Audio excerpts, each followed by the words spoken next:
సుమన్ టీవీలో మీ business promotions కోసం ఈ కింది నెంబర్ను సంప్రదించగలరు.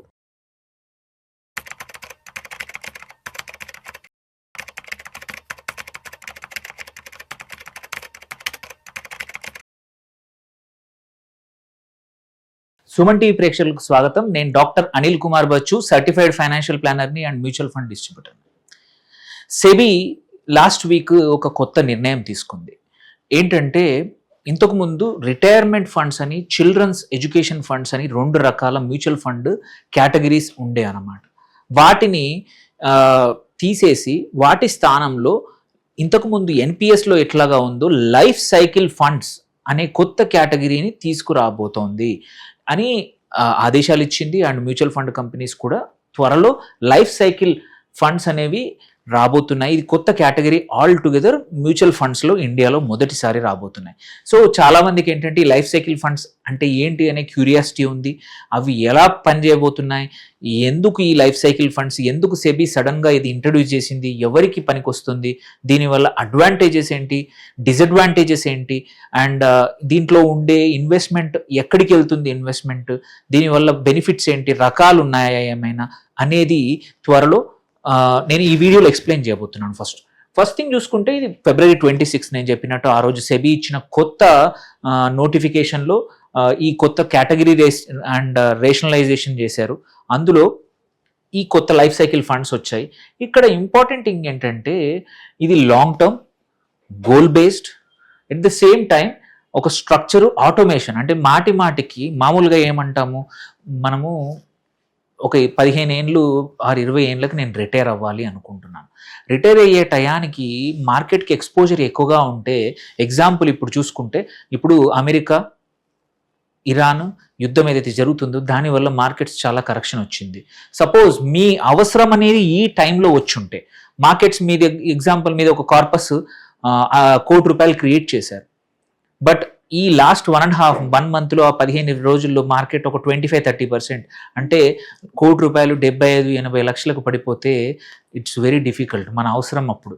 అలా కాకుండా ఏం జరుగుతుందంటే ఈ లైఫ్ సైకిల్ ఫండ్స్లో మన గోల్ అంటే మన విత్డ్రావల్ గోల్ దగ్గరకు వచ్చినప్పుడు ఇది ఈక్విటీ నుంచి మోస్ట్లీ డెట్కి షిఫ్ట్ అయిపోతుంది. దేర్ బై ఏంటంటే మన గోల్ అనేది పక్కా మనం అనుకున్నట్టు రీచ్ అవుతుంది. ఇందులో మన డిసిషన్ ఏమీ ఉండదు, ఇక్కడ ఆటోమేటెడ్ అవుతుంది. ఇట్లాంటి ఫండ్స్ ఇప్పటికీ కొంచెం ఆల్రెడీ ఎన్పిఎస్లో ఉన్నాయి. బట్ దాన్ని కూడా ఇంకా స్ట్రీమ్లైన్ చేస్తూ much better category of mutual funds ఈ లైఫ్ సైకిల్ ఫండ్స్ రాబోతూ ఉన్నాయి. సో ఇందులో మనం చూసుకుంటే ఇవి కూడా ఓపెన్ ఎండెడే ఉంటాయి, ఇవి క్లోజ్డ్ ఎండెడ్ కాదు. సో మెచ్యూరిటీ మాత్రం ముందే డిఫైన్డ్ ఉంటాయి. Like example 5, 10 years, 15 years, 20, 25 years or 30 years also. But open ended ఉంటాయి. నీకు తెలుసు అది ఏ స్టేజ్లో ఉంది ఆ ఫండ్ అనేది. సో యూజువల్లీ ఇందులో ఏంటంటే హైబ్రిడ్ ఫండ్స్ ఇవి. It's not totally equity funds కాదు ఇంతకుముందు మనం చూసినట్టు. ఇవి మాత్రం హైబ్రిడ్ ఫండ్స్ అనమాట. Much more asset classes, only equity డెట్టే కాదు, ఇంకా ఇన్విట్స్ అవి కూడా చెప్తాను, ఎక్స్ప్లెయిన్ చేస్తాను. వేరే యాసెట్ క్లాసెస్లో కూడా ఉంటాయి. అట్లాగే మోస్ట్ ఇంపార్టెంట్ ఏంటంటే ఇది డీరిస్క్ చేస్తుంది. నేను చెప్పినట్టు ఆటోమేటిక్గా డీరిస్క్ చేస్తుంది. మన విత్డ్రావల్ టైం దగ్గరకు వచ్చినప్పుడు స్లోగా ఈక్విటీ తక్కువ చేస్తూ, రిస్కీ యాసెట్స్ అన్ని తక్కువ చేస్తూ సేఫ్ యాసెట్లు ఆర్ ఫిక్స్డ్ ఇన్కమ్ సైడ్ ఎక్కువగా తీసుకెళ్తుంది. అండ్ అన్నిటికన్నా ఇంపార్టెంట్ ఇక్కడ గోల్ బేస్డ్ ఇన్వెస్టింగ్. నా గోల్ 5 yearsకి ఉంది, నా గోల్ 10 yearsకి ఉంది, నా గోల్ 20 yearsకి ఉంది. It is not always about retirement. Let's say example మనం నువ్వు 30 years old ఉన్నారు, 10 సంవత్సరాల్లో నేను ఇల్లు కొనుక్కుందాం అనుకుంటున్నాను. ఇంటికి నేను ఈ ఫండ్ ద్వారా డబ్బులు సేవ్ చేసి బిల్డ్ చేద్దాం అనుకుంటే, సో 10 year సైకిల్ ఫండ్ తీసుకోండి. 10 year సైకిల్ ఫండ్ తీసుకుంటే ఇప్పటి నుంచి ఇన్వెస్ట్ చేస్తే మొదట్లో ఎక్కువగా returns వచ్చేట్టు first few years 5, 6, 7 years. ఆ తర్వాత స్లోగా డీరిస్క్ చేస్తూ అటు డెట్ ఫండ్ సైడ్ ఆటోమేటెడ్గా వాళ్ళే షిఫ్ట్ చేస్తారు.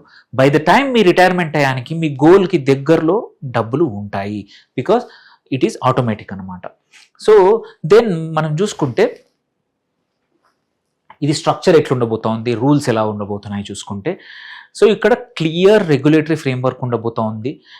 సో టెన్యూర్ కానీ, యాసెట్ క్లాసెస్ కానీ, మిక్స్ కానీ, అండ్ నేమింగ్ కన్వెన్షన్ అంతా డిసైడెడ్ అయిపోయింది ఆల్రెడీ. సో మనం చూసుకుంటే టెన్యూర్ ఆప్షన్స్ చూసుకుంటే మినిమం 5 సంవత్సరాలు, పక్కా 5 సంవత్సరాలు పెట్టాల్సిందే. ఓపెన్ ఎండెడ్ ఉన్న ఎంట్రీ వైపు okay, but minimum 5 years, maximum 30 years అనమాట. And that to 5 years multiple. అంటే ఒక ఫండ్ హౌస్లో 5, 10, 15, 20, 25, 30 అనే ఆప్షన్స్ లైఫ్ సైకిల్ ఫండ్స్ ఉంటాయి. సో ఇక్కడ చూసుకుంటే 6 active life cycle funds at a time ఒక ఏఎంసి అంటే HDFC mutual fund company, ICICI, they can have 6 different life cycle funds అనమాట. సో అండ్ ఇక్కడ స్కీమ్ నేమ్లోనే మెచ్యూరిటీ ఇయర్ కూడా డిఫైన్డ్ అవుతుంది. Example, ఈ సంవత్సరం ఇష్యూ అవుతున్న కొత్తగా లైఫ్ సైకిల్ ఫండ్ 5 years వస్తుంది, ఇవాళ 2026. సో ఆ fund name will be 2031 fund name అనమాట.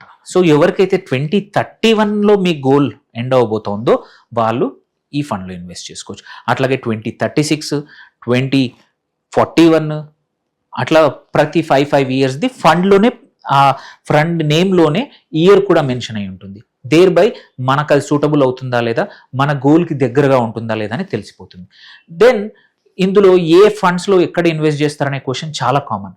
సో ఇప్పుడు ఇంపార్టెంట్ ఏంటంటే ఇది రెగ్యులర్ హైబ్రిడ్ ఫండ్స్ లాగా ఓన్లీ 2 యాసెట్స్, ఏది ఈక్విటీ ఇదే కాకుండా మీరు ఈక్విటీలో చేస్తారు, డెట్లో కూడా చేస్తారు, ఇన్విట్స్లో కూడా చేస్తారు, infrastructure funds, infrastructure investment trust అంటాము, అట్లాగే రీట్స్లో కూడా చేస్తారు, గోల్డ్ ఈటీఎఫ్స్ అండ్ సిల్వర్ ఈటీఎఫ్స్లో లిస్టెడ్ వాటిల్లోనే.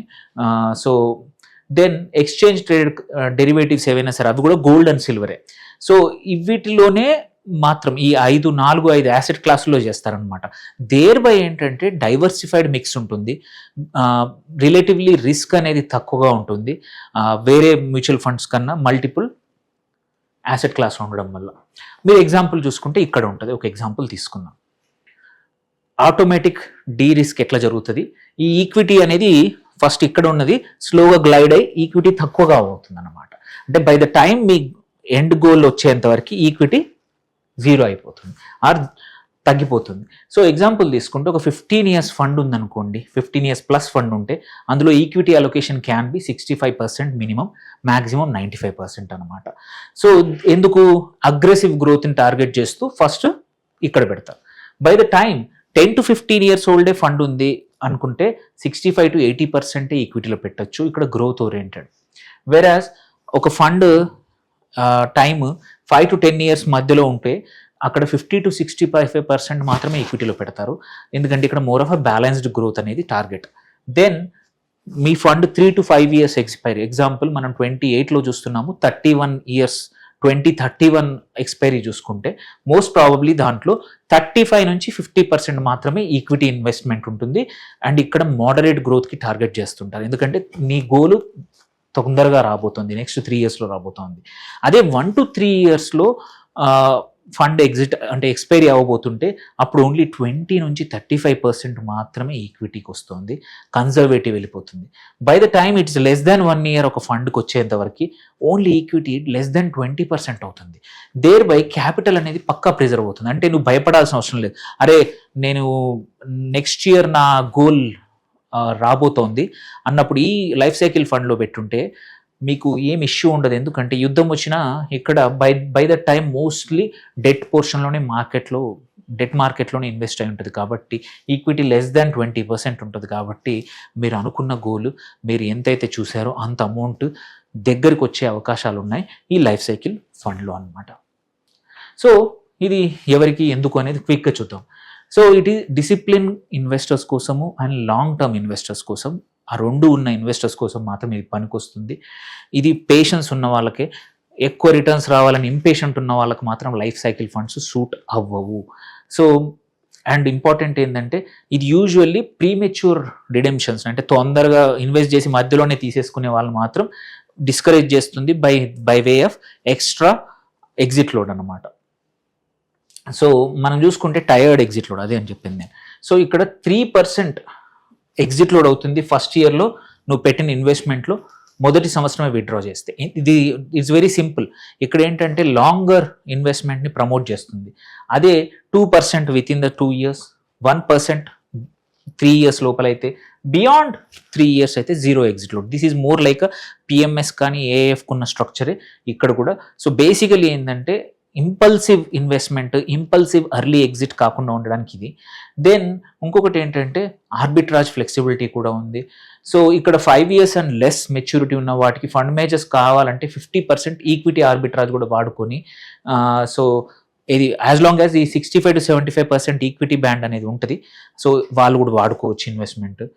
అండ్ కావాలి అంటే ఏదైనా 2 ఫండ్స్ 1 year ఎగ్జిట్ దగ్గర లైఫ్ సైకిల్లో ఉన్నప్పుడు కావాలంటే మర్జర్ చేయొచ్చు.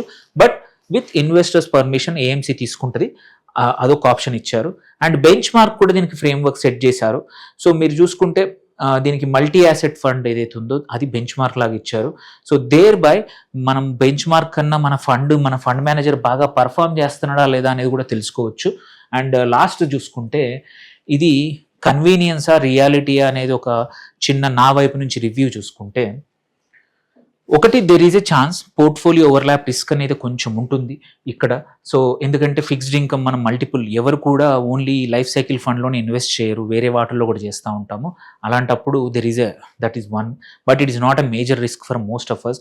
యాజ్ లాంగ్ యాజ్ మన రిటర్న్స్, మనం పెట్టిన డబ్బులు సేఫ్గా ఉన్నాయంటే చాలు, మనం అనుకున్న గోల్ రీచ్ అవుతుందంటే చాలు. అండ్ ఇంకొకటి ఏంటంటే ఇక్కడ ఫండ్ మేనేజర్ రిస్క్ ఎందుకు అంటున్నామంటే మల్టిపుల్ యాసెట్ క్లాసెస్ ఉన్నాయి. సో మల్టిపుల్ యాసెట్ క్లాసెస్ ఉన్నప్పుడు ఏ ఫండ్ మేనేజర్ కూడా అన్నిట్లలో ఎక్సెల్ అవుతాడు, కరెక్ట్ డిసిషన్స్ తీసుకుంటాడు అనేది అది ఒక మేజర్ రిస్క్. ఎందుకంటే ఇక్కడ ఈక్విటీ, డెట్, గోల్డ్, సిల్వర్, ఇన్విట్స్ ఇన్ని రకాల యాసెట్ క్లాసెస్ ఉన్నప్పుడు ఫండ్ మేనేజర్లు అందరికీ అన్ని రకాల ఎక్స్పీరియన్స్ ఉంటుందని లేదు, అదొక్కటే మేజర్ రిస్క్ ఇది.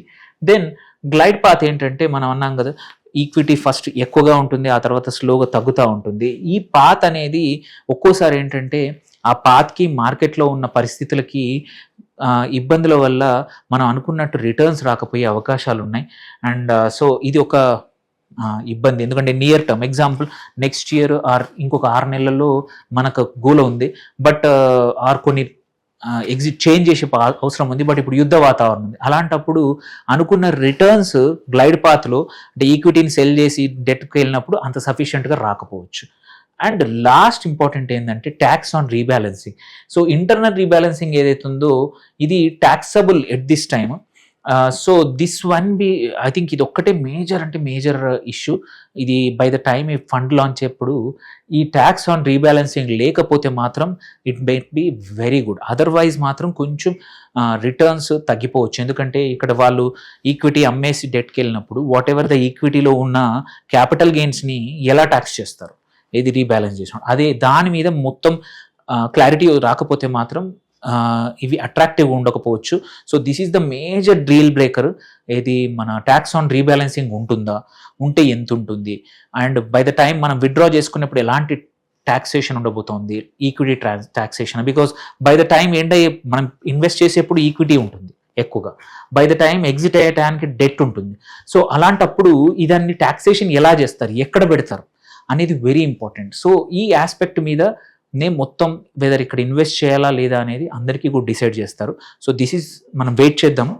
అండ్ ఆన్ ద హోల్ మనం చూసుకుంటే సెబీ నుంచి ఒక ఇన్నోవేషన్ అనమాట, ఆర్ మార్కెట్లో జరుగుతున్న పరిస్థితులకు తగ్గట్టు ఒక కొత్త క్లాస్ ఆఫ్ మ్యూచువల్ ఫండ్ కేటగిరీని తీసుకొచ్చారు.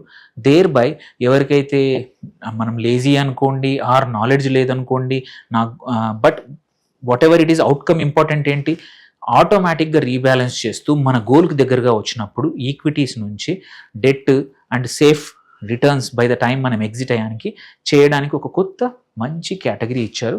సో మీకు ఏమైనా క్వశ్చన్స్ ఉంటే పోస్ట్ చేయండి. Thank you for watching. Signing off doctor Anil Kumar Bachu.